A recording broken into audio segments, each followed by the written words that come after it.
Muy bienvenidos, apreciables hermanos en Cristo y amigos que llegan hasta su espacio en internet. Yo soy Miguel Montoro. Estamos en Maranata TV, el espacio que analiza la actualidad del mundo desde un punto de vista cristiano con un muy agradable toque de humor. Y a partir de este episodio de Maranata TV, vamos a comenzar a estudiar los pasajes de la Biblia donde Dios claramente dice no. ¿Por qué es importante estudiarlos?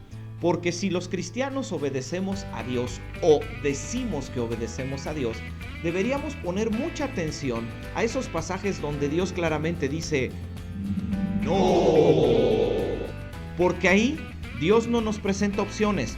No hay espacio para nuestro criterio o nuestra libertad en Cristo. Tenemos simplemente que acatarlo, porque si no lo acatamos, entonces las consecuencias pueden ser desastrosas para nuestra vida. Así que, comenzamos. La Biblia dice en Génesis capítulo 2, versículo 18, no es bueno que el hombre esté solo.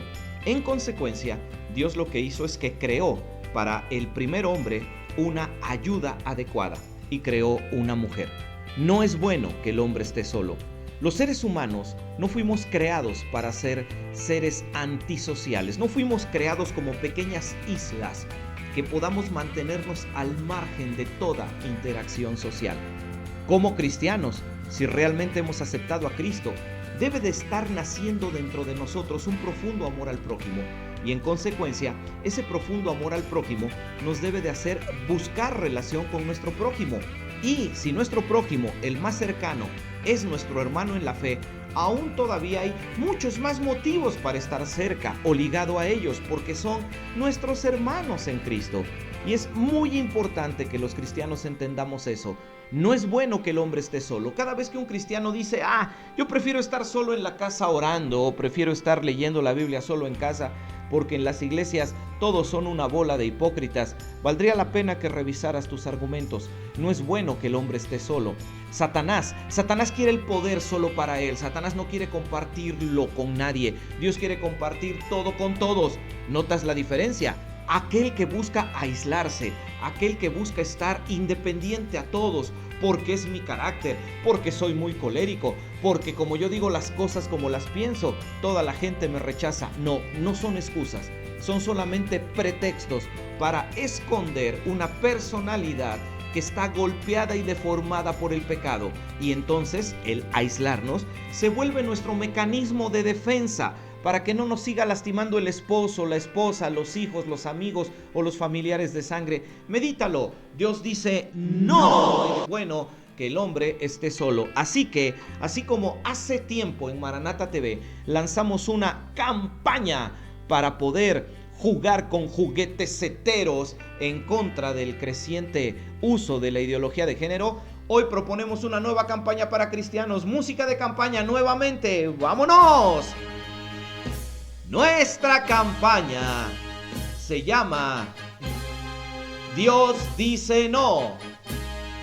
Y el compromiso de nosotros es que cuando Dios diga no, no cuestionaremos, no pondremos peros, ni excusas ni pretextos, obedeceremos. No es bueno que el hombre esté solo. No estés solo. No es bueno. No estés solo. Te vas a terminar causando mucho daño. Ora y busca. Y si tú clamas a Dios, Dios te pondrá cerca a la persona en quien podrás depositar toda tu confianza. No es bueno que estemos solos.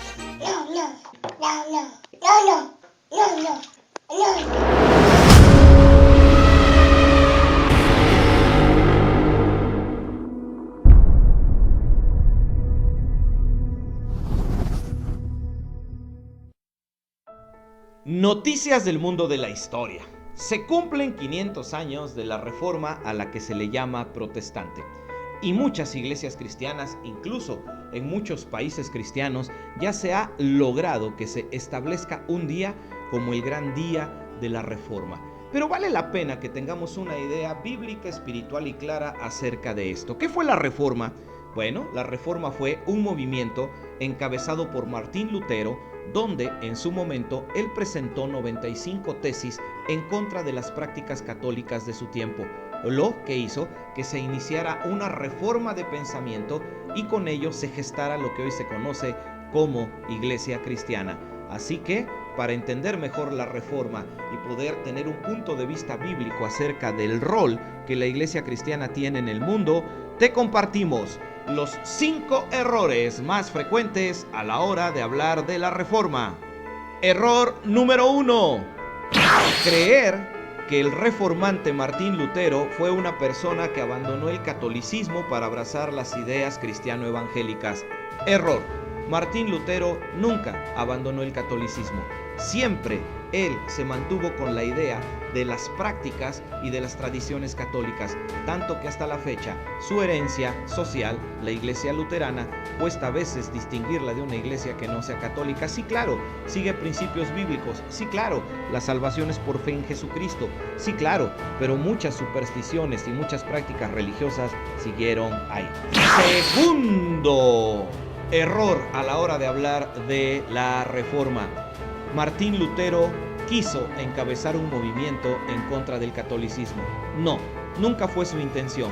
Él clavó sus tesis en la puerta de una abadía, como lo hacía cualquier maestro de la universidad a donde él daba clases, cuando quería dar a conocer cosas que pensaba y quería que todos los estudiantes escucharan sobre estas cosas, leyeran estas cosas para poderlo debatir en los distintos espacios que había en su universidad. Solo que como estas cosas atacaron un punto fundamental de la Iglesia Católica en aquel tiempo, que era el cobro excesivo de dinero por cualquier tipo de servicio, esto provocó una reacción que ni siquiera Lutero se lo esperaba. Cuando él se dio cuenta, prefirió esconderse, pero sus seguidores comenzaron a crear un movimiento que creció, lo que obligó a Lutero a volver a dar la cara para encabezar lo que después fue conocida como la Iglesia Luterana. Tercer error al hablar de la Reforma: llamar a los reformadores protestantes, porque protestaban.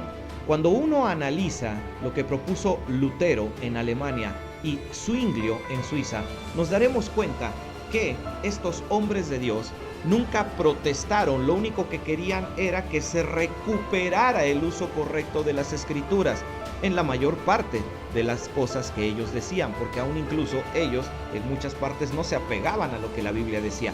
Ahí fue el verdadero valor de la Reforma. No fue reformar nada, simplemente fue recuperar la importancia de la Biblia como norma fundamental en la vida de los hijos de Dios. Cuarto error al hablar de la Reforma: creer que como consecuencia de la Reforma la iglesia cristiana sale de la iglesia romana, cuando fue precisamente lo contrario. Cuando el cristianismo bíblico del libro de los Hechos en el año 100-150 comenzó a corromperse, abandonó los principios bíblicos y empezó a vivir de acuerdo a una mezcla de política, poder y religión, lo que terminó derivando en el origen de la corrupta iglesia que hoy se conoce como católica, apostólica y romana, y que no es ni católica ni apostólica, pero sí es romana, porque ahí está su sede. Así que ese es un gravísimo error. La historia lo demuestra. No es la iglesia cristiana evangélica la que sale del catolicismo. Más bien, el catolicismo es una secta, una corrupción de los principios bíblicos que Dios reveló. Quinto y último error a la hora de hablar de la Reforma: el creer que el seguir una reforma nos hace mejores o peores cristianos.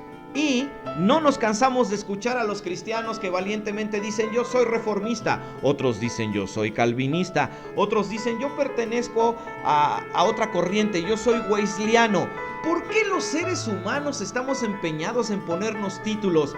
Ah, ya sé, es por soberbia, porque queremos distinguirnos, queremos sentirnos especiales, queremos sentir que las personas son inferiores a nosotros. Todos aquellos que se comportan y se conducen así, valdría la pena preguntarles, ¿qué no leen la Biblia? El Evangelio según San Mateo, capítulo 23, versículo 8 dice, porque uno solo es vuestro Maestro el Cristo, y todos vosotros sois hermanos. En la iglesia de Cristo no hay organigramas verticales, hay solo una cabeza que es Cristo y todos los demás somos hermanos. Puede haber pastores, ancianos, presbíteros, claro. Puede haber diáconos, por supuesto. Puede haber congregantes, por supuesto. Para Dios, todos son iguales. Solo son personas que tienen distinta función espiritual. Ojalá y lo aprendamos, porque la verdadera reforma no radica en ponernos un título, sino en vivir como Cristo vivió. Esa es la parte importante.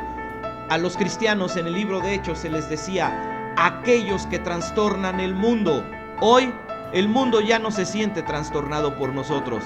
Es más, el mundo ya está acostumbrado a ver cristianos que, cuando uno los observa con detenimiento, no son nada diferentes a lo que el mundo hace. Mientras sigamos siendo como el mundo, nunca lograremos impactar al mundo. Mejor llamémonos cristianos y trastornemos al mundo con el amor de Cristo. Esa es la verdadera reforma.